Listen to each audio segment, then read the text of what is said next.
Hello my dear friends, my name is Ahmad Khan and you are watching law exam destination. और आज हम पढ़ेंगे एक इम्पॉर्टेंट लैंडमार्क केस जिसका नाम है ललिता कुमारी versus government of Uttar Pradesh 2013। ये हमारे एग्जाम पॉइंट ऑफ व्यू से इम्पॉर्टेंट है और सीआरपीसी के केस लॉ में इसका एक इम्पॉर्टेंट प्लेस है, तो उसके बारे में आज हम देखेंगे। और ये जो है एफआईआर से रिलेटेड है, तो उसके रिगार्डिंग हम लोग बात करेंगे। तो इसका फैक्ट और इशू क्या था पहले वो समझ लेते हैं। फैक्ट इसमें यह रहता है कि ललिता कुमारी नाम की एक बच्ची रहती है जिसका एज 6 इयर्स रहता है और वो किडनैप हो जाती है 2008 में। उनके फादर जो है पुलिस स्टेशन पे जाते हैं उसके लिए एफआईआर रजिस्टर कराने के लिए, लेकिन पुलिस स्टेशन में जो ऑफिसर होते हैं वो एफआईआर रजिस्टर करने से मना कर देते हैं। पहले कहते हैं कि पहले हम इंक्वायरी करेंगे फिर उसके बाद एफआईआर लिखेंगे। उसके बाद उनके फादर जो है वो सुपरिटेंडेंट ऑफ पुलिस को अप्रोच करते हैं और उसके बाद सुपरिटेंडेंट ऑफ पुलिस के डायरेक्शन के थ्रू अंडर सेक्शन 154(3) में जो है एफआईआर रजिस्टर किया जाता है, लेकिन उस पर भी कोई इन्वेस्टिगेशन जो है नहीं होता है। फिर उसके बाद उनके फादर जो है एक रिट पिटीशन फाइल करते हैं under article 32 for the issuance of the writ of habeas corpus. तो इस रिट पिटीशन का जो केस है इस पे जो है सुप्रीम कोर्ट जो है अपना ऑब्जर्वेशन देता है। इसमें इशू क्या राइज होता है, कई सारे इशू रहते हैं, उसमें मेन इशू ये है कि whether a police officer is bound to register FIR upon receiving any information relating to commission of a cognizable offence. अगर किसी पुलिस ऑफिसर को कोई भी कॉग्निजेबल ऑफेंस के रिगार्डिंग अगर कोई इंफॉर्मेशन दिया जाता है तो क्या पुलिस ऑफिसर जो है वो बाउंड है एफआईआर रजिस्टर करने के लिए। तो सीधी सी बात है कि अगर कोई पुलिस ऑफिसर को दिया जा रहा है इंफॉर्मेशन जो कि ये दिखाता है कि कोई कॉग्निजेबल ऑफेंस हुआ है, तो क्या पुलिस ऑफिसर उस पर बाउंड है कि एफआईआर लिखेगा ही लिखेगा, या फिर पुलिस ऑफिसर जो है प्रिलिमिनरी इंक्वायरी कर सकता है, अपने तरफ से प्रिलिमिनरी इंक्वायरी कर सकता है, उसके बाद जो है एफआईआर नोट डाउन करें। तो इसी पे जो है सुप्रीम कोर्ट ने अपना ऑब्जर्वेशन और जजमेंट दिया है। तो सुप्रीम कोर्ट ने सबसे पहले जो है सेक्शन 154 के को मतलब रीड किया और उसके रिगार्डिंग दो बातें अहम की। पहला कहा कि सेक्शन 154 में एफआईआर के रिगार्डिंग जो टर्म यूज किया गया है वो यूज किया गया है शैल, और दूसरा यूज किया गया है एक इंपॉर्टेंट टर्म की टर्म जो है इंफॉर्मेशन। और साथ में ये भी बताया कि इंफॉर्मेशन यहाँ पे कोई क्वालिफाइड नहीं है, मतलब कोई स्पेसिफिक इंफॉर्मेशन की बात नहीं कर रही है, जैसे कि रीजनेबल इंफॉर्मेशन होना चाहिए तो फिर रीजनेबिलिटी उसका चेक किया जाना चाहिए उस इंफॉर्म, लेकिन वहां पे सिंपली इंफॉर्मेशन लिखा है और शैल टर्म यूज किया गया है अंडर सेक्शन 154। तो सिंपल रूल सुप्रीम कोर्ट ने कहा कि यह है कि एफआईआर लिखना जो है मैंडेटरी है। तो अगर कोई भी पर्सन कोई भी इंफॉर्मेशन देता है तो उस पर आपको एफआईआर लिखना जो है मैंडेटरी है।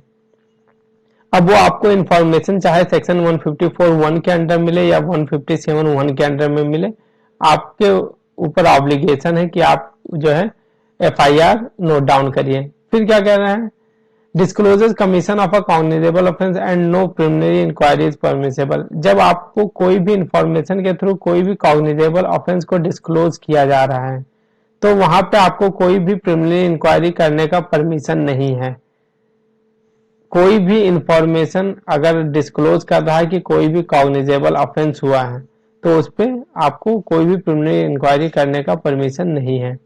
फिर नेक्स्ट पॉइंट क्या बोल रहा है कि अगर कोई भी इंफॉर्मेशन दिया गया जिससे ये नहीं पता चल पा रहा है कि वो कॉग्निजेबल ऑफेंस है कि नहीं है, तो ऐसे सिचुएशन में जो है आपको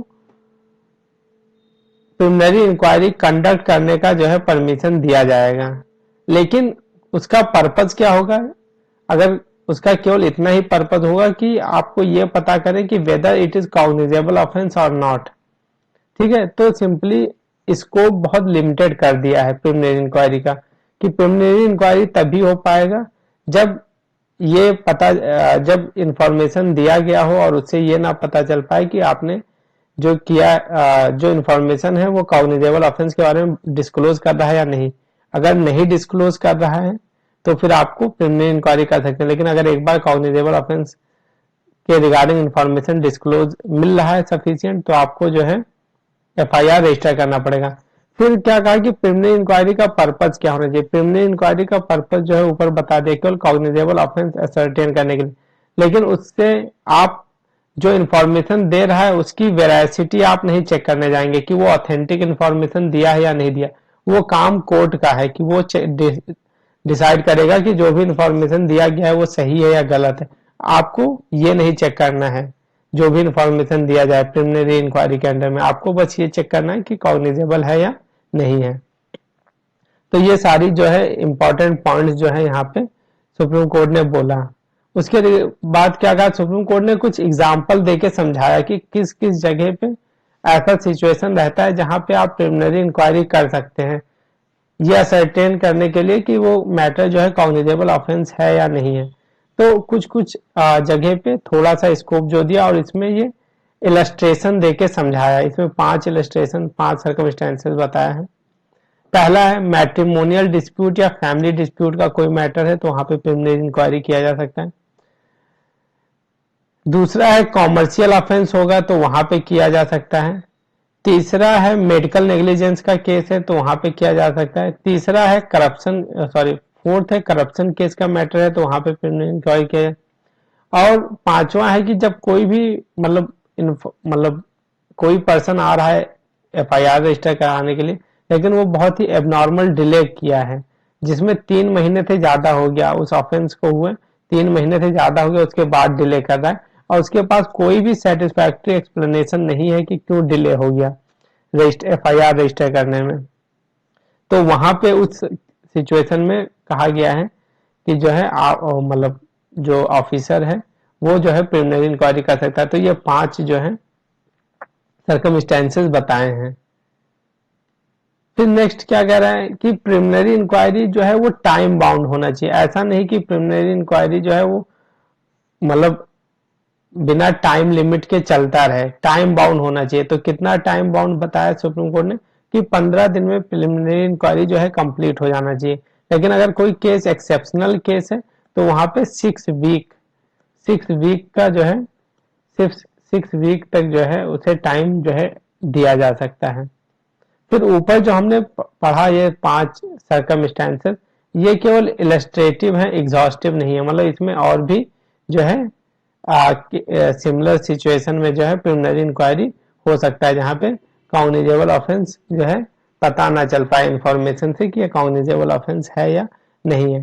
फिर यहाँ पे एफआईआर लिखना मैंडेटरी है लेकिन अरेस्ट करना मैंडेटरी नहीं बताया गया है। एफआईआर के रिगार्डिंग केवल बताया गया है कि एफआईआर लिखना मैंडेटरी है ना कि अरेस्ट करना। तो ये सारे जो पॉइंट्स हैं ये ही इस जजमेंट के थ्रू बताया गया और ये हमारे एग्जाम पॉइंट ऑफ व्यू से भी रिलेवेंट है। और हमें पता होना चाहिए कि एफआईआर के रिगार्डिंग अगर पुलिस ऑफिसर आपको डिनाई करे तो हम उसे ये केस जो है याद दिला सकते हैं। Thank you everyone for watching. Do comment and let us know if there is need of any improvement, we will work on it.